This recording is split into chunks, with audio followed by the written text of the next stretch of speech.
As Ukraine's war against Russian aggression enters yet another pivotal moment, uh, the fragility of the diplomatic efforts, the ever escalating nature of the battlefield is set in sharper relief. This week, Ukraine has launched its most extensive drone attack on Moscow, striking infrastructure in the city, disrupting air travel, killing at least one person.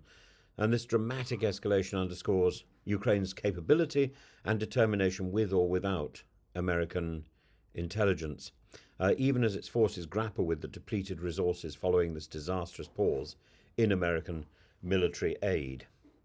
The overnight assault saw 337 drones launched into Russian territory, with 91 specifically targeting Moscow alone. And while the Kremlin claims its air defences intercepted many of them, the sheer scale of the attack suggests a shifting dynamic. Kyiv is taking the war deep into Russia's heartland.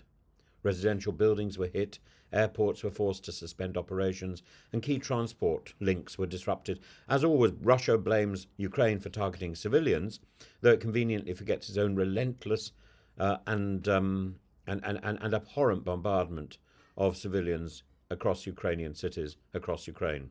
What's clear, however, is that Ukraine's deep strikes are not just retaliatory, they're strategically aimed at undermining Russian war logistics.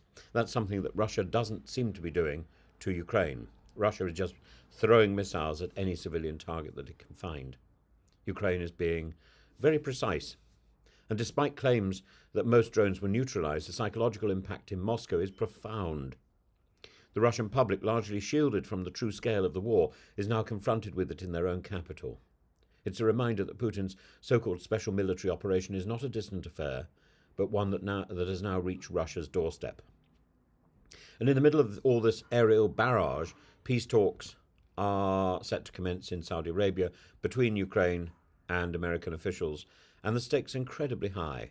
The pause in US aid, triggered by Trump's clash with Zelensky in the Oval Office, along with suggestions that that pause will now be stopped, that the military aid and the intelligence will be recommenced. But the pause has already had catastrophic consequences for Ukraine's battlefield maneuvers.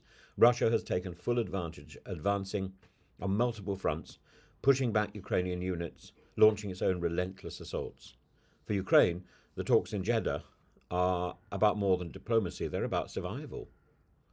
And President Zelensky won't be in attendance, but his chief of staff, Andriy Yermak, and key ministers will negotiate with US Secretary of State Marco Rubio and Trump's envoy, Steve Witkoff. On the table, the resumption of critical military aid and intelligence sharing, but Trump's administration, true to form, is demanding concessions, a thinly veiled euphemism for Ukraine surrendering territory to Russia.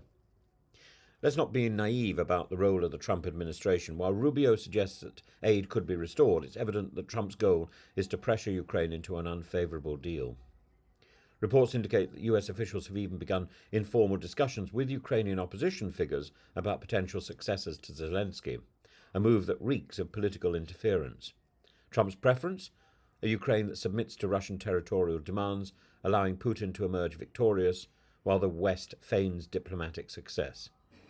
The Russian press, unsurprisingly, is thrilled. They openly discuss Trump's supposed plan to get rid of Zelensky, speculating on whether figures like Yulia Tymoshenko or Petro Poroshenko could take his place, and such narratives only embolden Moscow. Trump, who once called Putin a victim of a witch hunt, isn't more interested in cutting deals than defending Ukraine's sovereignty. And even as diplomatic discussions unfold, Russia continues its scorched earth policy. The past weeks have seen intensified attacks on Ukrainian cities, particularly near the border, where Russian special forces are reportedly using gas pipelines to infiltrate Ukrainian positions. And in Kursk, a strategic border town, Ukrainian forces are barely holding the line against a relentless Russian assault, and the land that they have seized to acquire leverage may have been 60% of it may have been taken back. Meanwhile, Moscow's stance at the negotiating table remains one of defiance. It doesn't seek peace, it seeks submission. and the destruction of Ukraine, the targeting strikes on civilians, the devastation of infrastructure are not accidents, they are deliberate acts designed to force Kyiv into an untenable position. And the subplot in this global drama is the ongoing spat between Elon Musk, the Polish Foreign Minister Radek Sikorski, and the US administration over Starlink, and Musk's public musings about cutting off Ukraine's access to his satellite network sent shockwaves through diplomatic circles. Well, he says he's not going to do it, but who do we know? One day he says this, next day he says that.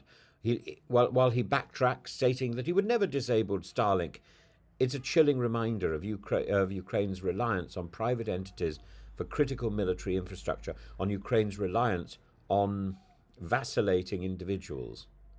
Sikorski's sharp retort to Musk and Rubio highlights growing European concerns over American hesitancy and its erratic leadership. The coming days will determine whether Ukraine receives the support it so desperately needs, or whether Trump's transactional diplomacy forces Kyiv into painful compromises. Ukraine's resistance is undiminished, but morale has suffered and battlefield positions are precarious. The Saudi talks may provide an opening for renewed American assistance, but they also risk legitimizing a peace process that benefits Russia more than Ukraine. If Trump's administration believes Ukraine must concede land, it's only because they misunderstand or willfully ignore the nature of this war. Putin is not interested in a negotiated settlement. He will take whatever is ceded and return for more. History has taught us that appeasement only emboldens aggressors. So as Ukraine continues to fight, the West faces a choice: stand firm or capitulate to Russian demands. Stand firm or side with America. The decisions made in Jeddah will reverberate not just across Europe but across the world. And the cost of failure is far greater than the cost of continued support for Ukraine. If history has shown us anything, it's that dictators are never satisfied with half measures. Now is the time for clarity, conviction, and unwavering resolve.